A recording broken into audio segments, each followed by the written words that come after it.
GDCC బ్యాంకులో fake account సృష్టించి తమకు తెలియకుండా రుణాలు పొందారని డ్వాక్రా మహిళలు తెలిపారు. ఈ నేపథ్యంలో కలెక్టర్ కార్యాలయంలో నిర్వహిస్తున్న ప్రజా సమస్యల పరిష్కార వేదికలో ఫిర్యాదు చేశారు. ఈ సందర్భంగా బాధితులు తమ ఆవేదన వ్యక్తం చేశారు. గత కొన్ని సంవత్సరాలుగా డ్వాక్రా గ్రూప్లో కొనసాగుతున్నామన్నారు. ఏటుకూరులోని గోదావరి చైతన్య గ్రామీణ బ్యాంకులో తమకు డ్వాక్రా అకౌంట్లు ఉన్నాయని తెలిపారు. తమ యానిమేటర్ కంచర్ల భవ్యశ్రీ 2021 నుండి 2023 మధ్య తమకు అనుకూలమైన వారిని డ్వాక్రా గ్రూప్లో చేర్చి ఆ స్కామ్కు పాల్పడిందని చెప్పారు. వారు డేటాను దొంగిలించి నల్లపాడు జీడీసీసీ బ్యాంకులో 4,30,00,000 రుణాలు తీసుకున్నారని తెలిపారు. జూన్ నెల 11వ తేదీన రికవరీ ఆఫీసర్ సత్యవతి ద్వారా విషయం తెలిసిందన్నారు.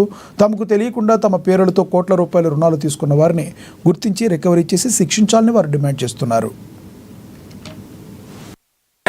వీళ్ళు 4 కోట్లు పాల్పడ్డారు. ఇది ఇంకా ఇంకా పెరిగిపోతుంది కానీ కంప్లైంట్ అనేది తీసుకోవడం జరుగుతుంది కానీ వాళ్ళని ఆ పదవి నుంచి తొలగించడం కాదండి. కరెక్ట్ గా సరైన సరైన చర్యలు తీసుకోవాలి. వరకు ఆ పదవి నుంచి తప్పిస్తున్నారు వాళ్ళని. సేమ్ ఇప్పుడు బ్యాంక్ మేనేజర్ అయితే ఆ పదవి నుంచి సస్పెండ్ చేస్తున్నారు కానీ కఠిన చర్యలు తీసుకోవట్లా. కఠిన చర్యలు తీసుకోవాలని కోరుకుంటున్నాను. బ్యాంక్ ఎక్కడ తెలియదు, అసలు బ్యాంక్ ఎక్కడ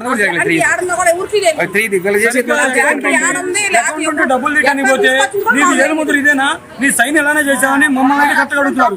అసలు పర్సన్ లేకుండా వాళ్ళ పేరు మీద కనీసం 10 లక్షలు లోన్ ఇస్తున్నారు. ఏం సూచిస్తున్నారు?